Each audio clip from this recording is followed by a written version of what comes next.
Hello, hello. This is Jackie Hayes, founder and chief marketing strategist of Crayons Marketers. And today we're hopping on to celebrate Black Business Month. Well, we've been celebrating all month, but today we have a very special guest with us, Danielle McGee Gibson, founder of Black Business Boom. But before I introduce Danielle, let's set the stage of what we're talking about today.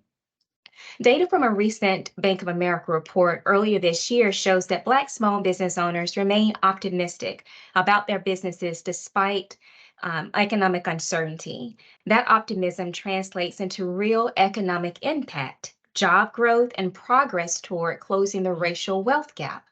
Census data shows that there are over 3 million Black-owned businesses in the U.S., generating $206 billion in annual revenue and supporting 3.56 million jobs. That's millions of people filling the needs of our local communities and creating jobs for workers of all backgrounds.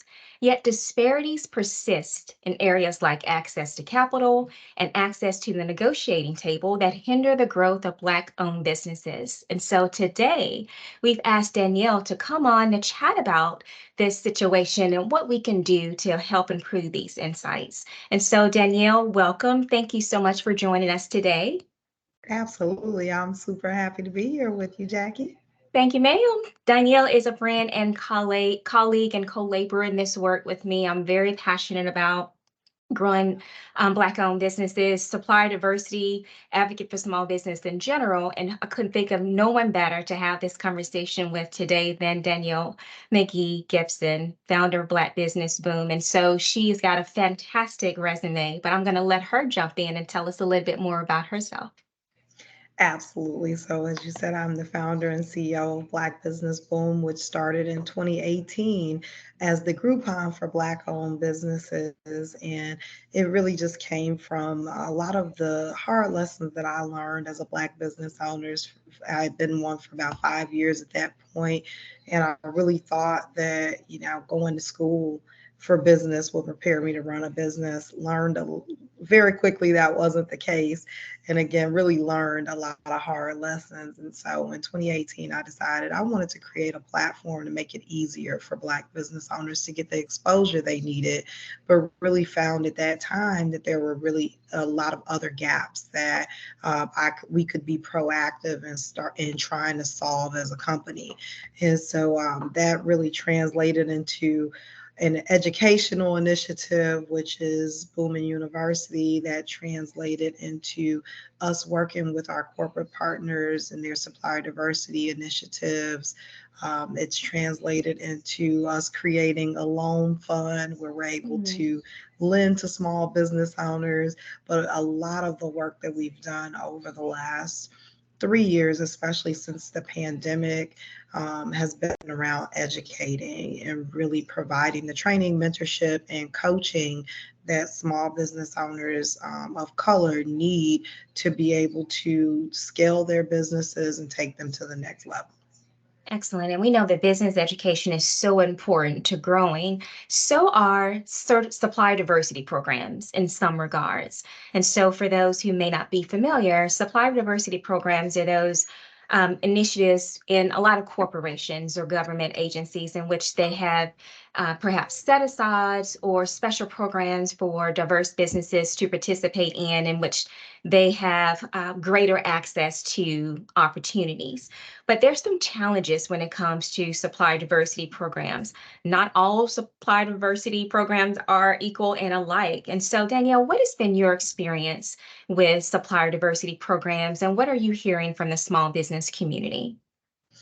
Yeah, I'm in a unique position where I have this network of small business owners that we work with while also having the corporate partners that we're helping with hitting their supplier diversity goals.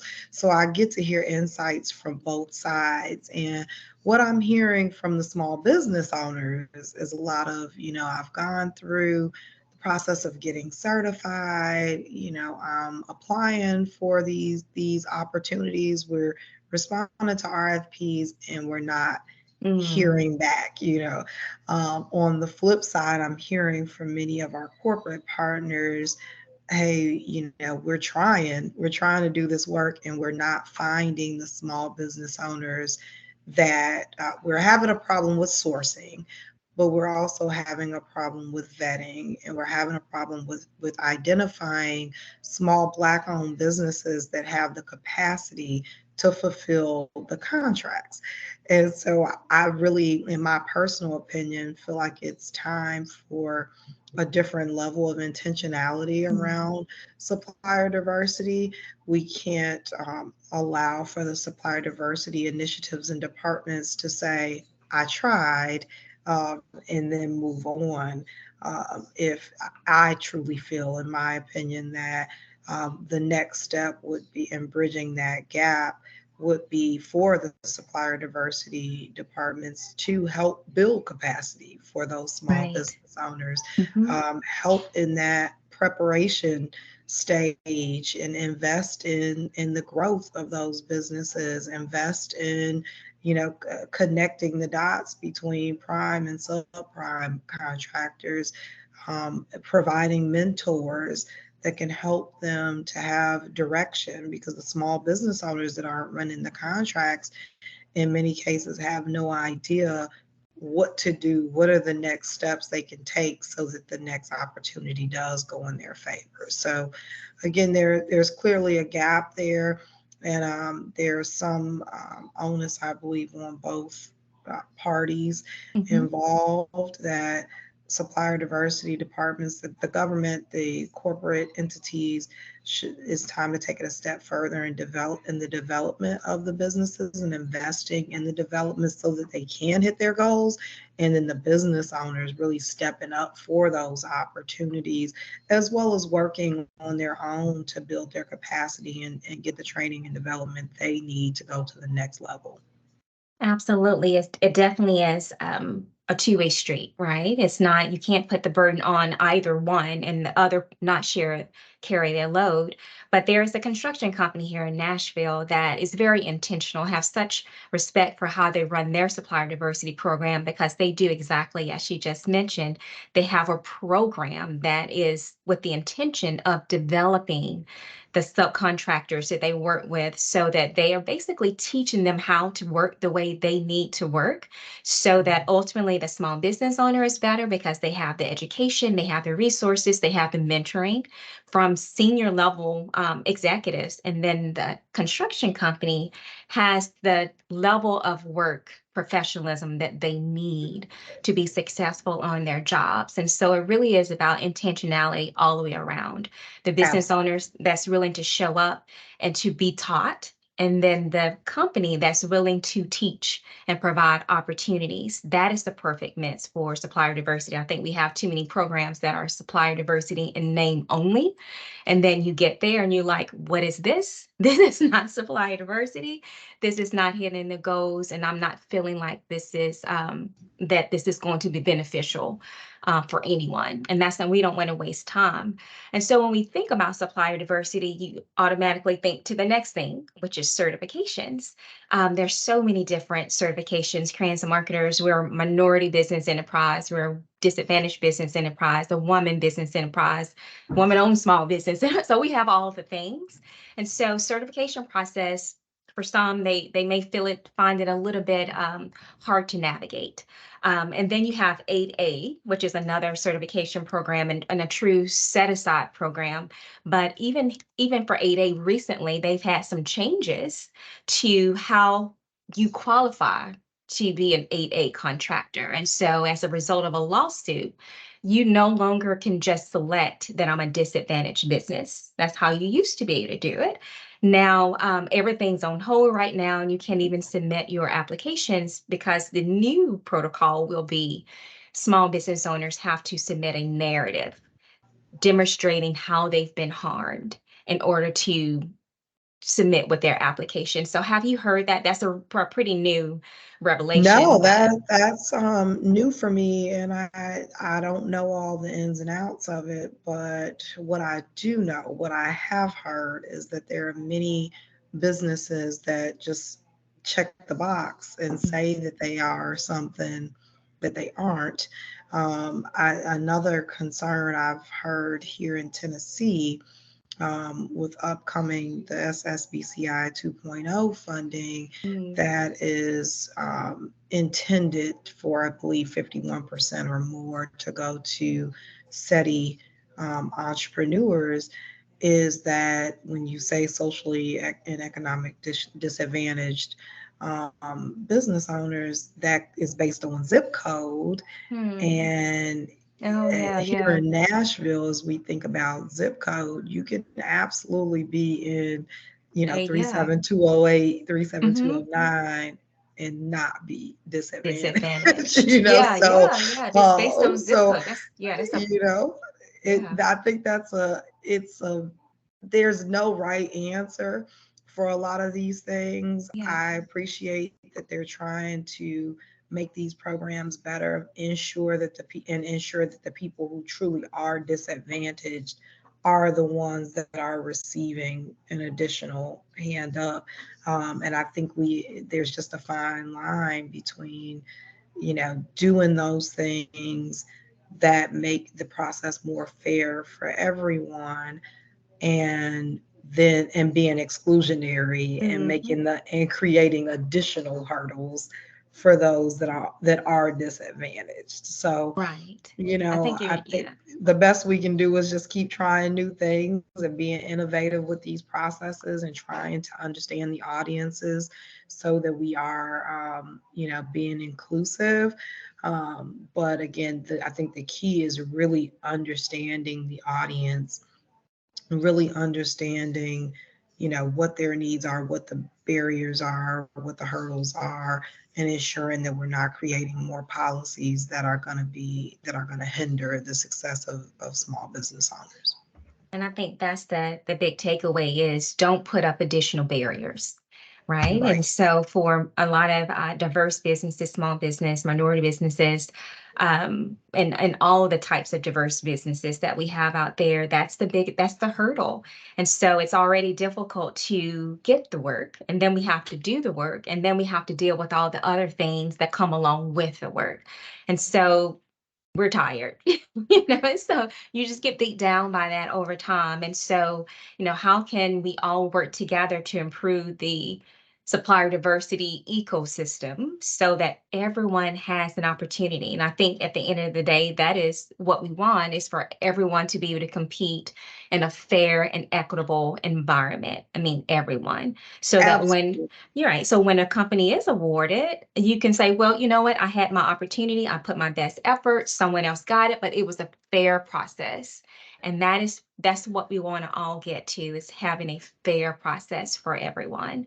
And so in our last couple of minutes here, Danielle, what would you say next steps could be for corporations that want to improve their outreach to minority-owned businesses or small businesses in general?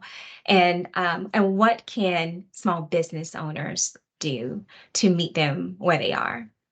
Absolutely. So I've been saying this for, especially for the last 3 years, that you have to ask the people who need the help what type of help they need.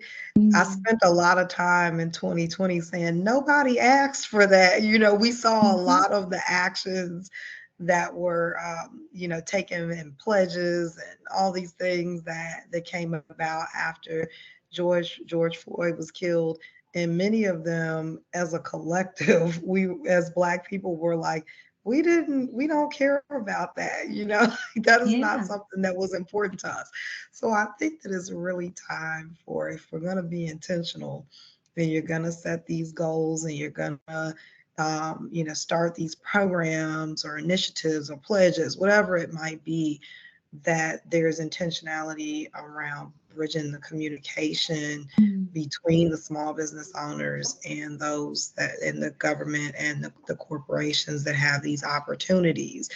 I try to ensure that, while I am an advocate and consider myself even an activist for Black business owners, that I'm listening to the needs of those business owners. It's not just Danielle speaking from what Danielle wants or what my experience has been, but really leaning into and understanding the small business owners. And so yeah, I feel like, again, it's time to really bridge that communication gap. I'm always open for conversations to talk about, what those barriers and challenges and hurdles are that I'm hearing from the small business owners that we have in our network. I'm always open to hosting a focus group, whatever we have to do to ensure that the voices are being heard of the small business owners, and that these corporations and government entities are not just grasping for straws, trying to put something in the press or trying to, take a stand, that they really are being culturally responsive to the needs of the small business owners. Yeah, absolutely. And so that takeaway is ask the questions. What do you need? And don't assume, right?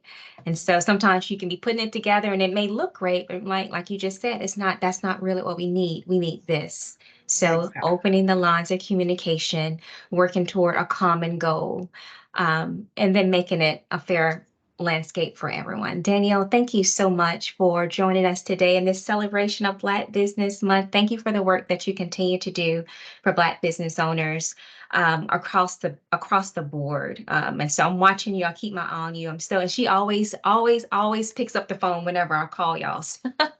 So I'm just so appreciative of her and all the work she's doing. Please follow us at crayonsandmarketers.com for more content on inclusive marketing, and so Black business owners. And so we're diving into all of that conversation over on crayonsandmarketers.com, and you can follow us on socials as well. Danielle, how can they follow you with Black Business Boom?